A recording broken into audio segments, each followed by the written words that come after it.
పౌలు గారు దేవుని నీతితో నింపబడ్డాడు. ఈ కొరింథీ సంఘస్థులకు రాస్తా ఉన్నాడు, ఓ కొరింథీ సంఘస్థులారా, యేసు క్రీస్తులోనికి మీరు వచ్చారు అనంటే ఆయన మీకు నీతిగా మారిపోతున్నాడు. భారతదేశంలో మనం బ్రతికినంత కాలము ప్రియరా రూపాయి అనే నాణ్యాన్ని వాడాల్సిందే. మనం భారతదేశంలో మనం ఉన్నంత కాలము రూపాయే మన కాయిన్. అలాగే ఒక్కొక్క దేశంలో వేరే వేరే దేశాల్లో అక్కడున్న ఆ కరెన్సీ వేరుగా ఉంటుంది. ఇండియాలో బ్రతికేవాళ్ళు రూపాయి అనేది కరెన్సీ మనకి. అలాగే క్రీస్తు యేసులోనికి వచ్చావంటే నీ కరెన్సీ ఏంటంటే రైచియస్నెస్, దేవుని నీతి నీ కరెన్సీగా మారిపోతుంది. నువ్వు క్రీస్తు యేసులో ఉంటే ఆయన పరిశుద్ధత నీకు వస్తుంది, ఆయన నీతి నీకు వస్తుంది, ఆయన వెలుగు నీకు వస్తుంది, ఆయన జ్ఞానము నీకు వస్తుంది. అందుకనే పౌలు గారు అంటున్నాడు, క్రీస్తు యేసులోనికి రండి. ఆమేన్. ఎవరిలోనికి రావాలండి మనందరం? ఒకసారి అందరూ చప్పట్లు కొట్టి అందరూ చెప్పండి, క్రీస్తు యేసులోనికి రండి అని చెప్పండి. మీ ప్రక్కన వాళ్ళకి సెకండ్ ఇచ్చి క్రీస్తు యేసులోనికి రావాలి అని చెప్పండి. ఎవరిలోనికి రావాలి మనందరము? క్రీస్తు యేసులోనికి రావాలి. ప్రియరా, క్రీస్తు యేసులోనికి వచ్చిన వాళ్ళకి ఏమొస్తుందంట? ఆయన మనకు జ్ఞానమును, నీతియు, పరిశుద్ధతయు, విమోచనమునాయను. విమోచన అనగా డెలివరెన్స్, రిడెంప్షన్ అనగా మనలో ఏది అయితే సాతానుడు బంధకాలలో ఉన్నామో, ఏదైతే సాతానుడు నిన్ను కృంగదీస్తూ ఉన్నాడో, ఏదైతే సాతానుడు చేత నువ్వు బెదిరిపోతున్నావో ఆ బంధకాలు కూడా తెగిపోతాయి యేసునామములో. మనకు పాట ఉంది కదా, అది ఏం పాట? అది సాతాను బంధాలలో. అందరూ పాడండి, చప్పట్లు కొడుతూ పాడండి. తాను బంధాలలో జీవ పడనీయక, చెరనీయక, పడనీయక, దరి చెరనీయక, నిరతంబు నన్ను నిల్పును, తన కృపలో నిరతంబు నిన్ను నిల్పును. చూసారా, సాతాను బంధకాలలో, జీవపు డంబాలలో నిన్ను పడనీయక తన కృపలో నిన్ను నిలుపుతాడు. కారణం ఏంటంటే నీవు ఎవరిలోకి వచ్చావు? క్రీస్తు యేసులోనికి వచ్చావు. క్రీస్తు యేసులోనికి వచ్చావు. We have entered into the living Christ. ఆయన లోపలికి మనం వెళ్ళాలి. ప్రియరా, సాధు సుందర్ సింగ్ గారు ఇలాగూ క్రీస్తు లోపలికి వెళ్ళిపోయాడు. ఇంకంతే, ఆయనకి బయట ఏమీ కనబడలా. ఈ మాటలు రాస్తున్న పౌలు గారు కూడా క్రీస్తు ప్రభు లోపలికి వెళ్ళిపోయాడు. అంతే. ఇక లోకము, లోకాశలు, లోక ప్రభావాలు ఏది ఆయనలోనికి రాలేదు.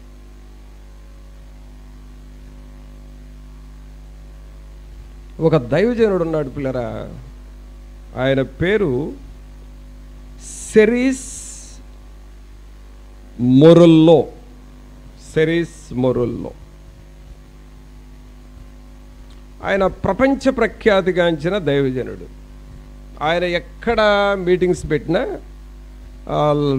లక్షల్లో ప్రజలు వస్తారు. ఆయన మీటింగ్స్లో జరిగేది ఏంటంటే, గుడ్డివారు కన్నులు తెరవబడతాయి, మోగవారు మాట్లాడతారు, చెవిటివారి ఆ చెవుడు పోతుంది, అవిటివారు మంచిగా నడుస్తారు. ఇలా వండర్స్ జరుగుతూ ఉంటాయి ఆయన మీటింగ్లో. మోరిస్ సెరిల్లో అనే దైవజనుడు, ఆయన మన దేశం కూడా ఒకసారి వచ్చినట్టున్నాడు. ఢిల్లీ వచ్చాడు ఒక్కసారి.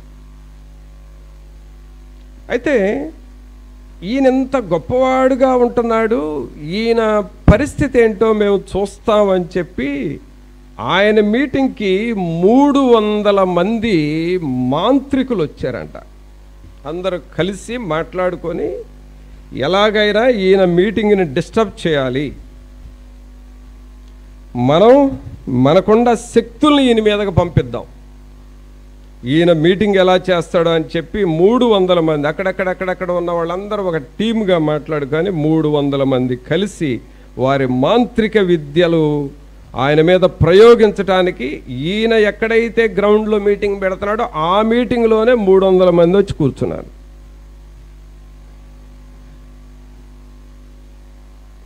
ఆయన స్టేజ్ మీదకి వెళ్ళాడు,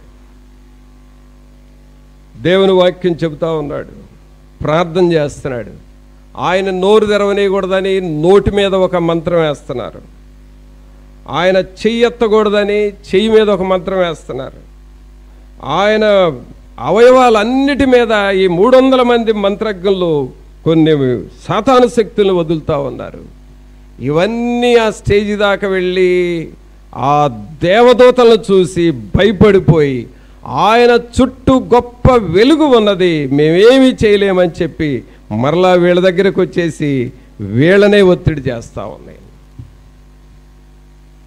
చివరికి టోటల్గా అక్కడ చెప్పింది ఏంటి అని అంటే, ఒక గొప్ప కవచము లోపల ఆయన ఉన్నాడు, మేమేమీ చేయలేము. 300 మంది కాదు, 3000 మంది మాంత్రికులు వచ్చినా ఆయన ఏమీ చేయలేరు. కారణం, యేసు క్రీస్తులో ఆయన ఉన్నాడు. ఆమేన్. ప్రభునందు పిల్లరా, ఈనాడు పౌలు గారు కూడా సంఘాన్ని అదే మాట్లాడుతున్నాడు, మీరు క్రీస్తు యేసులోనికి రండి. రోగాలకు భయపడుతున్నారా? అది నిన్నేం చేయలేదు. శోధనలకు భయపడుతున్నారా? అది నిన్నేం చేయలేదు. అప్పులకు భయపడుతున్నారా? అది నిన్నేం చేయలేదు. ఏదో నీ శరీరంలో రోగం ఉందని ఎన్ని టెస్టులు చేసుకున్నా కూడా ఇది నాకు సక్సెస్ అవ్వట్లేదు అనుకుంటున్నావేమో, అది కూడా నిన్నేం చేయలేదు. నువ్వు క్రీస్తులోనికి రా, క్రీస్తు ప్రభు నీకు సర్వ శరీరానికి ఆరోగ్యాన్ని ఇస్తాడు.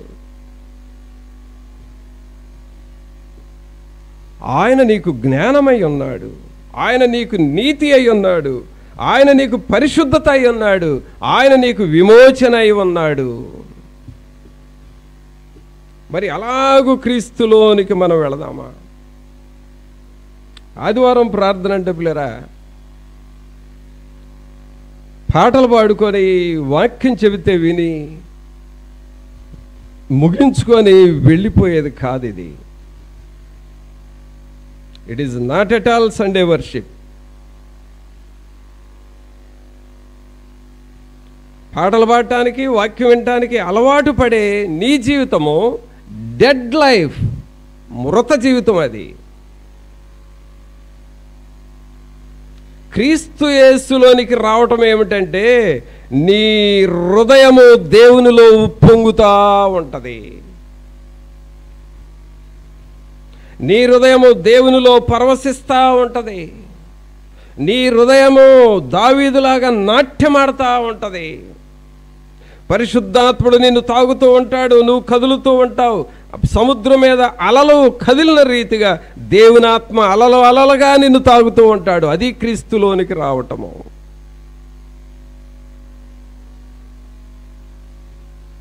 ఈ అనుభవంలోనికి మీరు రండి అని పరిశుద్ధాత్ముడు చెబుతూ ఉన్నాడు. మరి ఈ అనుభవంలోనికి మనం వస్తూ ఉన్నామా? ఇంకా చూడండి, క్రీస్తు యేసులోనికి రావటం అంటే ఏంటో చూద్దాం. 2వ కొరింథీయులకు రాసిన పత్రిక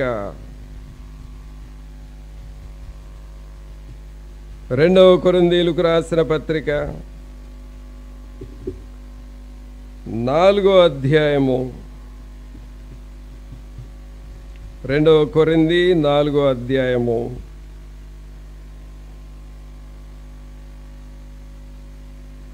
5వ వచనం చదవండి.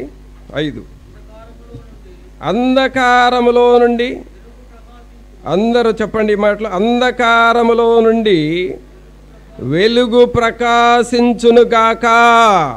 అందరు బిగ్గరగా చెప్పండి, అంధకారములో నుండి వెలుగు ప్రకాశించునుగాక అని పలికిన దేవుడే తన మహిమను గూర్చిన జ్ఞానము యేసుక్రీస్తునందు వెల్లడిపరచుటకు మా హృదయములలో ప్రకాశించెను.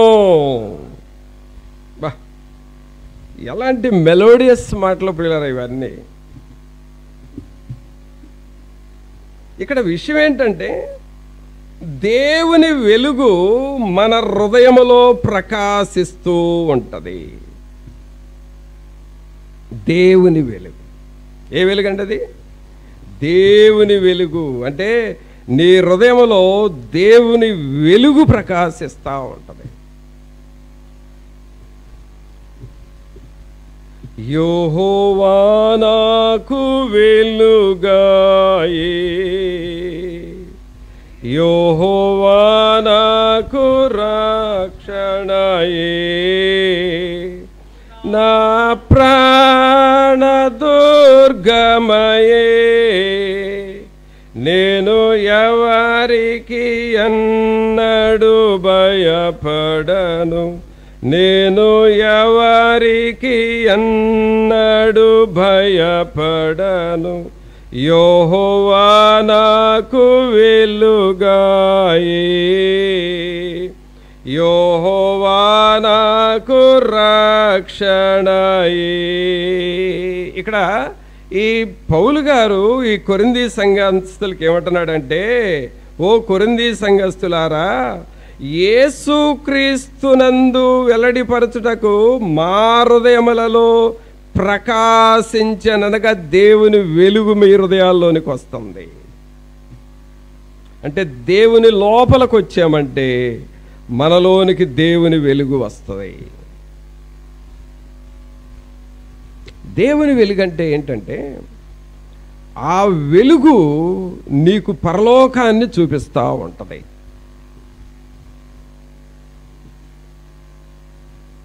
దేవుని వెలుగు నీకు దేవదూతలను చూపిస్తూ ఉంటుంది.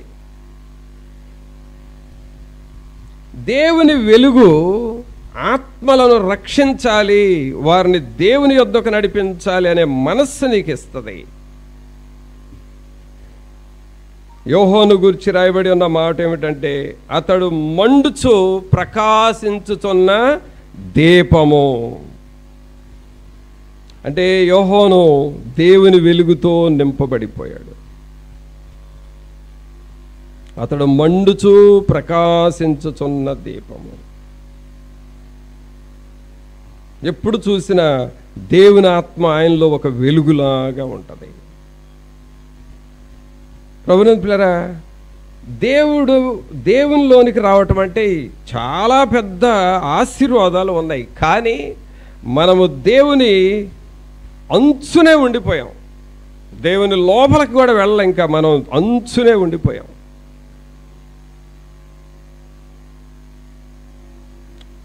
దేవునిలోనికి వచ్చినప్పుడు ఆయన వెలుగు, పరలోకం మనకు కనబడుతుంది, దేవదూతలు మనకు కనబడతారు, అలాగే దేవుని వాక్యం మనకు కనబడతా ఉంటుంది. మా నాన్న చాలాసార్లు సంఘంలో చెప్పడం నేను విన్నాను. ప్రార్థన చేస్తా ఉన్నప్పుడు దేవుడు ఆయన ఆత్మను పరలోకానికి తీసుకొని వెళ్ళేవాడు. పరలోకానికి తీసుకొని వెళ్ళి ఆయన ఆ పరలోకము, అత్యున్నత సింహాసనము, దేవదూతలు ఎలా ఉన్నారు, అలాగే ఆయనకు తెలిసిన భక్తులు ఎలా ఉన్నారు, వారి ఇళ్ళు ఎలా ఉన్నాయి, మారు మనసు పొంది దేవుని కొరకు బ్రతికి చనిపోయిన తర్వాత వాళ్ళు పరలోకంలో ఎలాంటి ఇళ్లల్లో ఉంటున్నారు, ఆ వీధులు ఎలా ఉన్నాయి, ఆ గొర్రెపిల్ల దీపపు కాంతి ఎలా ఉంది, ఇవన్నీ కొన్ని గంటలు పరలోకాన్ని చూసి ఆ తర్వాత మరలా వచ్చేవాడు. చాలాసార్లు నా ఆత్మ పరలోకానికి వెళ్ళింది, నేను పరలోకాన్ని చూసి వచ్చానని ఎన్నోసార్లు మా నాన్న చెప్పాడు. గమనించండి, అనగా నీవు వాక్యం నీ లోపలికి వెళ్తా ఉంటే దేవుని వెలుగు నీకు వస్తూ ఉంటుంది.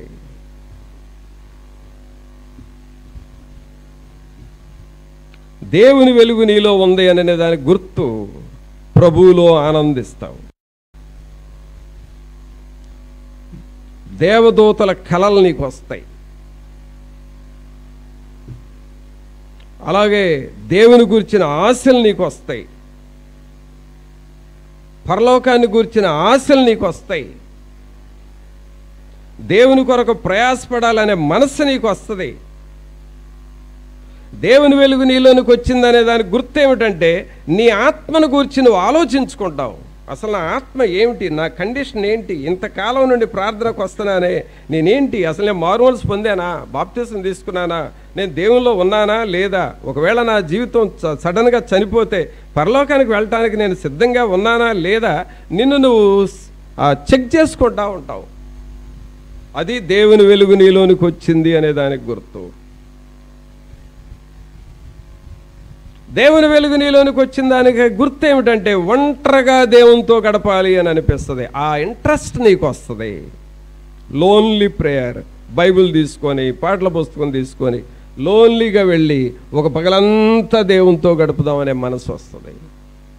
నేను స్టూడెంట్ గుండా రోజుల్లో అక్కడ అమరావతి హాస్టల్లో ఉండేవాడిని.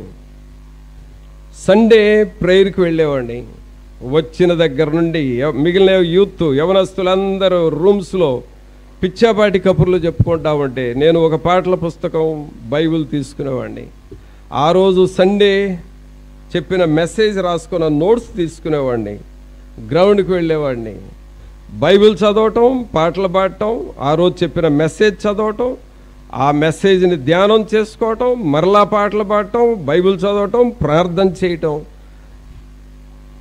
మధ్యాహ్నం నుండి ప్రొద్దుగురుకే వరకు ఇదే పనిలో ఉండేవాడిని. ప్రతి ఆదివారం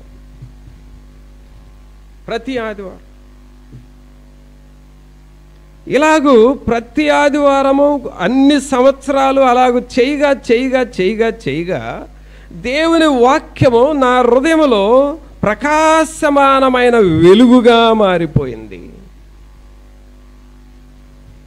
అందువల్లనే స్టూడెంట్గా ఉన్నప్పుడే నేను చిన్న యూత్ మీటింగులు, నేను అప్పుడు చదివేది పెద్ద ఇదేం కాదు, ఇంటర్మీడియటే. ఆ ఇంటర్మీడియట్ స్టేజ్లోనే నేను వాళ్ళకి వాక్యం చెబుతా ఉంటే 70 మంది 80 మంది వచ్చి వాక్యం వినేవాళ్ళు. Students, only students. వాళ్ళల్లో దాదాపుగా అందరూ మారు మనసు పొందారు. వాళ్ళల్లో చాలామంది ఇప్పుడు సేవకులై ఈ ఇండియాలోనే డిఫరెంట్ స్టేట్స్లో దేవుని సేవ చేస్తున్నారు వాళ్ళు. కారణం ఏంటి? వాక్యము చదివి ఆ వాక్యము హృదయంలో వెలుగుగా మారిపోయింది. ప్రభునందులారా, క్రీస్తు యేసులోనికి అలాగ వస్తావా నువ్వు? అలాగొస్తావా? నా జీవితాన్ని నీకు ఇస్తున్నాను. మనకు ఒక పాట ఉంది కదా, ఇదిగో దేవా నా జీవితం ఆపాదమస్తకం నీకంకితం. ఇదిగో దేవా నా జీవితం ఆపాదమస్తకం నీకంకితం. శరణం నీ దివ్య శరణం, శరణం నీ దివ్య శరణం,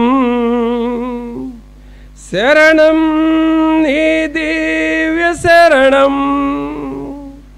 శరణం నీ దివ్య శరణం. ఇదిగో దేవా నా జీవితం ఆపాదమస్తకం నీకంకితం. ప్రభునందులారా, అందువల్లనే అపొస్తలుడైన పౌలు గారు అంటున్నాడు, క్రీస్తు యేసులోనికి రండి. దేవునికి మీరు బయట ఉండొద్దు. మీరు బయట ఉంటే మీకు శిక్ష వస్తుంది. క్రీస్తు యేసులోనికి మీరు వస్తే ఏ శిక్ష ఉండదు. ఏ శిక్ష మీకు రాదు. క్రీస్తు యేసులోనికి మీరు వస్తే మీకు దేవుని జ్ఞానం వస్తుంది. ఆ జ్ఞానం అనేది మనకు జ్ఞానం లేదని కాదండి, మనం అందరం ఆలోచించగలం, మన పనులు చేయగలం, మెయింటైన్ చేయగలం, ఇదంతా జ్ఞానమే. కానీ స్పిరిచువల్ ఆ విజ్డమ్ను గురించి పౌలు గారు అంటున్నాడు, దేవుని జ్ఞానాన్ని గురించి అంటున్నాడు. అక్కడే ఇంకొక మాట కూడా రాస్తాడు చూడండి, రోమీలకు రాసిన పత్రికలోనే 8వ అధ్యాయంలో క్రీస్తు యేసులోనికి వచ్చిన వాళ్ళు ఎలాగ మారుతారో అని అంటాడంటే 5వ వచనం చదవండి. 5వ వచనం, శరీరానుసారులు శరీర విషయముల మీద మనస్సునంతురు, ఆత్మానుసారులు ఆత్మ విషయముల మీద మనస్సునంతురు.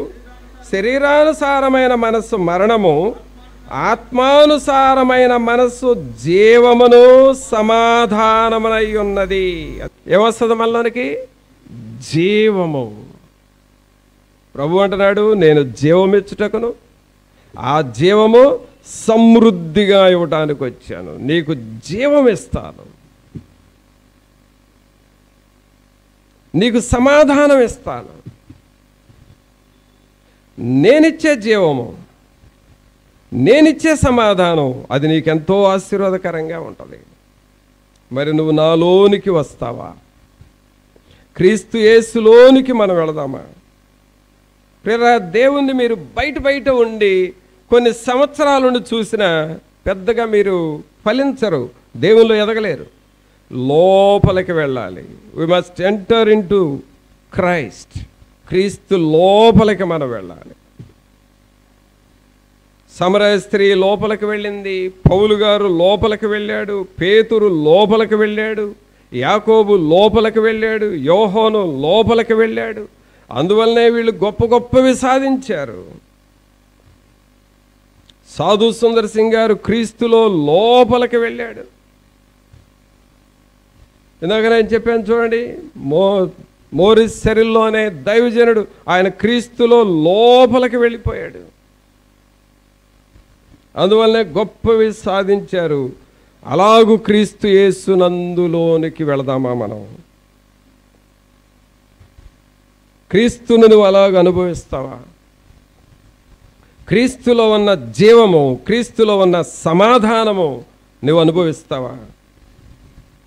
ప్రభా, అట్టి ఆ స్టాండర్డ్ నాకు ఇవ్వు. క్రీస్తులో నీ లోపలికి వచ్చి నిన్ను అనుభవించే ఆ స్టాండర్డ్ నాకు ఇవ్వు అని ప్రభువుని అడుగుతావా? ప్రార్థన చేసుకుందాం. ఒక్క నిమిషం అందరము ప్రభు దగ్గర మోకరించి ప్రభు సన్నిధిలో, ప్రభా, క్రీస్తులో ఉన్న జీవాన్ని నేను పట్టుకోవాలి కదా, క్రీస్తులో ఉన్న సమాధానము నేను పట్టుకోవాలి కదా. క్రీస్తులోనికి వచ్చినప్పుడు ఆ వెలుగు, ప్రకాశమానమైన వెలుగు హృదయంలోనికి వస్తుంది కదా. క్రీస్తులోనికి వచ్చినప్పుడు ఏ శిక్షా విధి లేదు కదా. క్రీస్తు లోపలికి వచ్చినప్పుడు నీతి, సమాధానము, విమోచన, పరిశుద్ధత వస్తుంది కదా. ఓ దేవా, క్రీస్తు లోపలికి మేము రావాలయ్యా. మిమ్మల్ని ఏదో బయట 2 పాటలు పాడి 2 మాటలు విని చాలులే అనుకునే భక్తి కాదయ్యా మాది. లోతుగా నడిపించండి, క్రీస్తు యేసులో లోతుగా మమ్మల్ని నడిపించండి ప్రభు అని అడుగుదాము. పరిశుద్ధుడైన మా ప్రభు, మీకు స్తుతులు, స్తోత్రాలు, వందనాలు చెల్లిస్తూ ఉన్నాము. మా హృదయాలలో ఉన్న అంధకారమును యేసు నామములో బ్రేక్ చేస్తున్నాను ప్రభా. మీ వెలుగు మాలోనికి రావాలి. దేవుని వెలుగు మాలో ప్రకాశించునుగాక, దేవుని వెలుగు మాలో ప్రకాశించునుగాక, దేవుని వెలుగు మాలో ప్రజ్వరిల్లునుగాక. ఓ దేవా, మీకు స్తోత్రాలు, వందనాలు చెల్లిస్తూ ఉన్నాం. ఈ ప్రియులను మీరు దర్శించండి, వీరి కుటుంబాలలో మీ వెలుగు ప్రకాశించాలి. ఈ ప్రియుల హృదయాలలో దేవుని వెలుగు ప్రకాశించాలి ప్రభువా. తండ్రి, మీకు స్తోత్రాలు, వందనాలు. క్రీస్తు యేసులోనికి మేము వచ్చి క్రీస్తు యేసులో ఉన్నటువంటి ఆ జీవము, ఆ సమాధానం మేము పొందుకొని వారముగా చేయండి. ప్రతి ఒక్కరిని మీరు దర్శించి మీ కృపలో బలపరిచి ఈ మాటలు మా హృదయాలకు ఆశీర్వాదకరంగా చేయమని నజరేయుడైన యేసు నామమున అడిగి వేడుకొనుచున్నాము తండ్రి. ఆమేన్.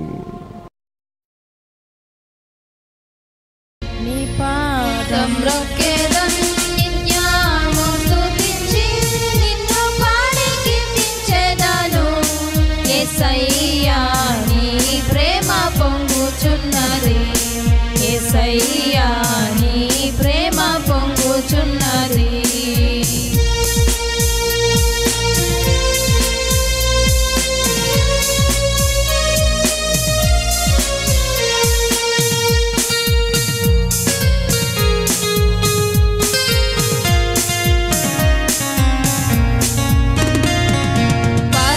పరిశుద్ధమైన పరవశమే పరమా యేసుని కృపవరమే, పరిశుద్ధమైన పరవశమే పరమా యేసుని కృపవరమే. వెదకి నన్ను కనుగొంటివి, పాడుటకు పటనిచ్చితివి.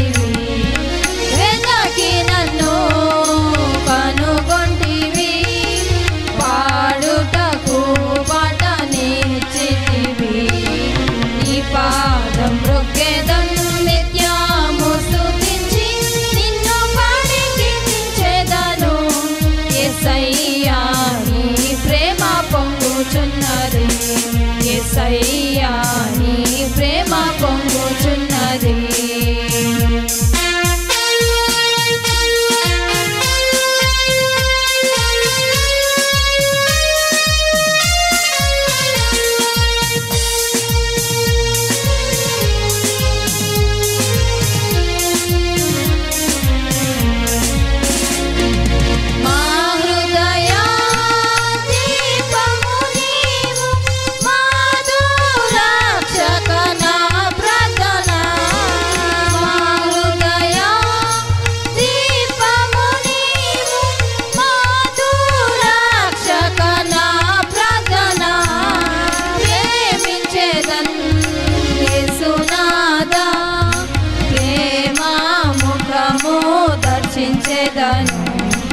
ప్రేమించెదన్ యేసునాదా, ప్రేమ ముఖము దర్శించెదము.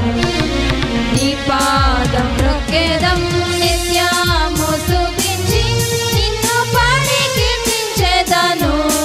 యేసయ్యా నీ ప్రేమ పొంగుచున్నది, యేసయ్యా నీ ప్రేమ పొంగుచున్నది.